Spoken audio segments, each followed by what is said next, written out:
On our way home for Tet, my sister-in-law pulled out a 2,000-watt electric hot pot, demanding to boil dumplings. The car's outlet is there for a reason, right? What is the point of having an electric car if you can't have a hot meal? Little did I know, my boyfriend, the driver, would not stop her. He even chuckled and lent a hand.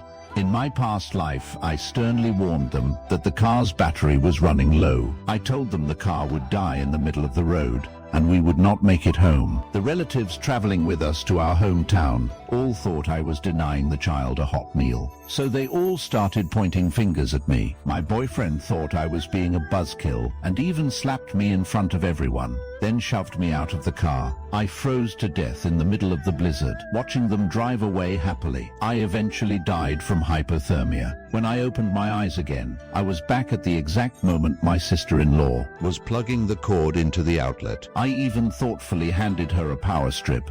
Just plug it right in. High power. Cooks fast. As soon as the light turned on, the 2,000-watt hot pot started humming. The spicy broth began to boil violently, the pungent smell filling the cramped car. Under normal circumstances, this might have been a bit of everyday warmth, but on this desolate highway, with not a soul in sight, it was nothing but a death warrant. I leaned back against the passenger seat, my eyes scanning the dashboard. The remaining range was dropping at a terrifying speed. You are such a sensible sister-in-law. This power strip is so convenient. In the back seat, Vuong Ha dropped dumplings into the pot, smirking with satisfaction. Beside her, that spoiled brat, Tu Bang, was clinking his chopsticks against the bowl. I want meat. Hurry up. In the driver's seat, Truong Than, my fiancé, watched them with doting eyes through the rearview mirror. Gayet, is not it better to be cooperative? We are a family. We should be having fun. The corners of my mouth curled into a cold smile. I did not answer. It was the same scene as my past life. The highway was blocked by a blizzard. The temperature plummeted to -20 degrees. Vuong Ha insisted on having hot pot. I tried my best to stop her. I ran out of ways to explain or persuade them. Electric cars lose battery fast in the cold. That battery was our only source of heat to stay alive. But they would not listen. Vuong Ha scolded me for being dramatic, accusing me of being cruel to a child. Trong, than wanting to save face in front of his family, even slapped me across the face, calling me heartless and cold-blooded. They forced me out of the car, saying they needed to teach me a lesson. I was only wearing a thin coat, banging on the window in the blizzard, begging for mercy. But they locked the doors tight. They ate and drank, watching me lose body heat bit by bit until I finally froze into a corpse. And precisely because of that, they saved enough food and space for themselves, holding out until the rescue team arrived.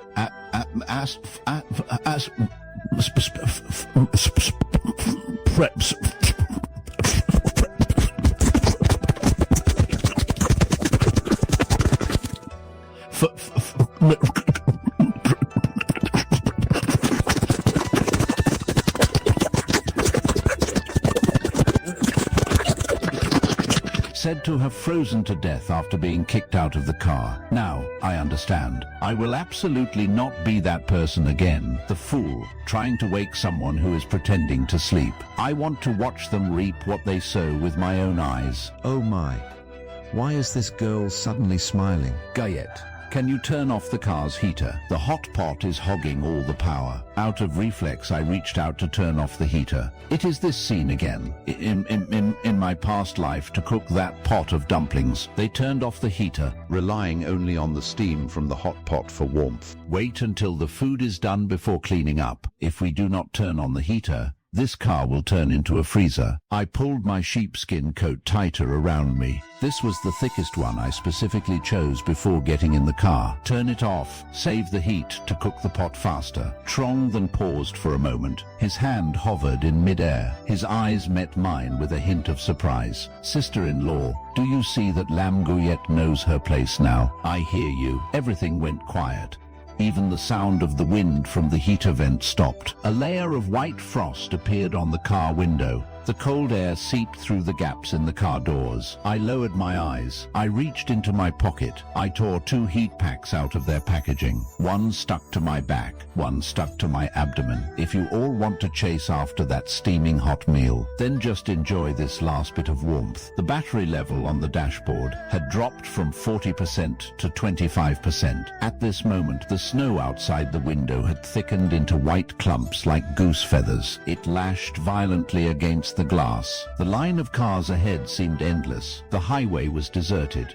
This place was truly in the middle of nowhere. A bone-chilling cold snap was truly about to hit. It is done. It is done. Eat up. Vuong Ha fished out a steaming hot dumpling and shoved it straight into Tiu Bang's mouth. The kid cried out in pain from the burn. He blew on it while whining about how delicious it was. Inside the car, the smell of chives mixed with pork spread everywhere. I also felt a chill, even with the heat packs on. The fear of the temperature inside the car still settled deep in my bones. I picked up the thermos. I took a sip of hot water. It was ginger tea. I poured before getting on the highway. He gripped the cup tightly in my hands, squeezing out every bit of that meager warmth. Lam Guyet, what is in your cup? Give Tiu Bang a sip. The dumpling is too dry. Vuong Ha's eyes immediately locked onto the thermos in my hand. I tightened the lid. I looked coldly into the rear-view mirror. It is ginger tea. It is very spicy. A child can't drink this. Ginger tea is even better, is not it? It wards off the cold. A little spice is nothing to worry about. Just mix in some mineral water, and he can drink it. Give it here quickly. Do not be so stingy. The kid is thirsty. I laughed coldly to myself. In my past life, they did not just snatch my hot water. They even complained that I had already drunk from it, then used it to rinse their greasy bowls and chopsticks. There is mineral water in the storage compartment by the door, but it is cold water. Do you want to freeze the Trung family to death? You know it is cold right now too. Then who was it that demanded to turn off the heater just now? Vuong Ha was silenced by me for a moment. She angrily stirred the chopsticks in the pot. Trong Than, look at your future wife. She has not even entered the family yet, and she is already treating relatives like this. Once she marries in, what kind of status will we even have left? Or perhaps even a sister-in-law like me won't be allowed to step into the house. Truong Than's face darkened. He glared at me through the rear-view mirror. Lam Guyet, give it here. Is not it just a cup of water? Why make such a big deal out of it? I looked at him calmly. It is a big deal.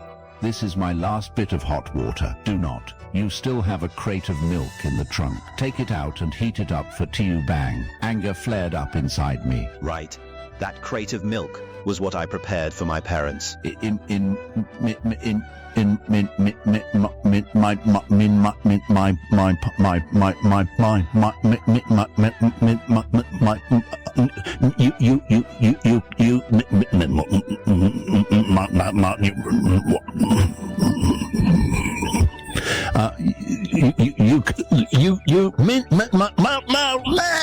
Put the milk in the trunk and then turn to interrogate me. The trunk won't open. It is frozen shut, I replied casually. Vuong Ha did not believe me. She shoved Tiu Bang, telling him to make me get the milk.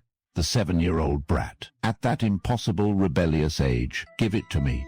I want to drink it. Tiu Bang was hoisted up by his father. The kid was flailing, acting like he was wary of me. I leaned over to look. His nails scraped across the back of my hand, leaving a red mark. Ow, she hit me, Mommy.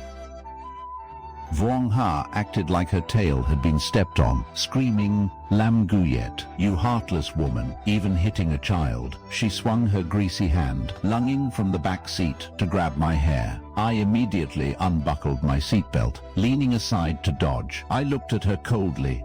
Do you want to flip the car? The road is already iced over. That made Truong Than panic. He slammed on the brakes. The car fishtailed twice on the slippery road. The hot pot broth spilled over, splattering onto the leather seats. A total disgusting mess. Enough. Truong Than roared, glaring at me. Lam Guyet, Apologize to your sister-in-law. I looked at this man, feeling nothing but utter disgust. This was the man I once thought I could entrust my life to, facing the brink of death. His stupidity and cowardice were more chilling than the blizzard outside. I took a deep breath, suppressing the urge to slap him. I glanced out the window. The blizzard was getting more violent. I said softly, "Looks like we will have to sleep in the car tonight." At this moment, the battery gauge was glowing red. The power was down to less than 15%. Night fell. The blizzard sealed everything off. The temperature inside the car had dropped below zero. The hot pot was long gone, leaving only a layer of congealed, greasy fat at the bottom. Bang was wrapped in Truong Than's down jacket, sleeping in the back seat. Vuong Ha was shivering uncontrollably. "What is wrong? What is happening?" Vuong Ha trembled, her voice cracking. Truong Than tried pressing the ignition button a few times. The screen flickered once, then went black, his voice starting to shake. "We are out of power. Did not you say we could cook hot pot earlier? Was not everything fine? Cooking hot pot drains too much power. Plus, the cold weather makes the battery drop faster." Truong Than frustratedly pulled at his hair. The car was effectively dead, and the cabin fell into silence. I leaned back against the seat, feeling the last bit of warmth slowly fading away. My heart was strangely calm. I remembered the early days of Truong Than and me. Back then he was a poor student, and I was the top student in the department. In the cafeteria, he only ate steamed buns and pickles. I felt sorry for him, always ordering an extra portion of food, then pretending I could not finish it so I could share it with him. The first car he bought after he started working, I paid the down payment. The designer clothes he wore were also bought with my sacrifices. I used my connections, my money, and my love to package him into a successful office worker, but deep in his bones, he is still the same spineless man who only listens to his sister-in-law, a total skirt chaser with zero sense of responsibility. In my past life, right before I died, I heard him tell Vuong Ha that Lam Yet was as good as dead anyway. My insurance payout was just enough for them to upgrade to a bigger house. At that very moment, my love turned into a demonic, vengeful rage. When I came to my senses, I heard Vuong Ha pointing at me, blaming everything on Lam Guyet. If she had not brought that electric stove into the car, would we even be able to have hot pot? The power did not cut out. I cancelled it. "Did I force you all to cook?" I replied with an icy tone. "You were the ones who insisted on eating hot, steaming food. Are you out of your mind? Why did not you stop us? You clearly wanted to get us killed." Truong Than turned his head as well. "Why could not you have been more decisive back then?" His eyes were filled with nothing but blame, as if I should have known the power would not last. "What is the point of talking about this now?" Truong Than rubbed his hands together. "We need to figure out how to stay warm. Otherwise we will surely freeze to death tonight. If the three of us sit closer,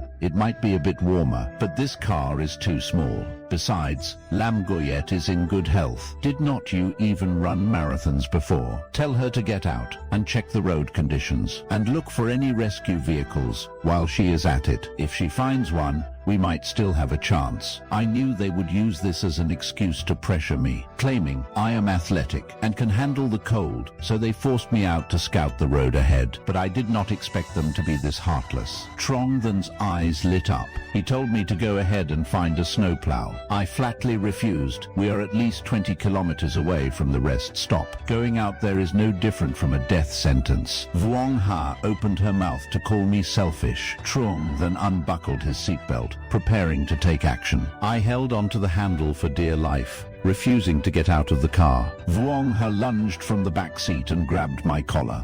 Bang joined in, causing a scene. Truong Than opened the passenger door. He threatened that if I got out myself, I might still keep some dignity. I said, "If you dare to drag me out, you are finished." Vuong Ha answered for Truong Than, saying finished is finished. Then she gave me a hard shove. Truong Than unbuckled my seatbelt and gave me another violent pull. I tumbled out onto the snowy ground. I tried to crawl back up, but Vuong Ha grabbed my coat tightly. I lifted my leg and kicked straight at them. Vuong Ha shrieked. Chu Bang started wailing, clutching his stomach. Trong then jumped out of the car and stepped on my back. He brutally ripped off my fur coat and threw it back into the car, and even snatched my insulated tumbler. I said, shivering, "You will definitely regret this." Trong then spat and dove back into the car. The door slammed shut. Through the window, Vuong Ha even gave me the middle finger. I was left behind in the blizzard. I gritted my teeth and stood up. In the distance, two bright beams of light were rushing toward me. A modified off-road vehicle pulled over. A tall man reached out to help me up. It was Lo Vien, my former neighbor,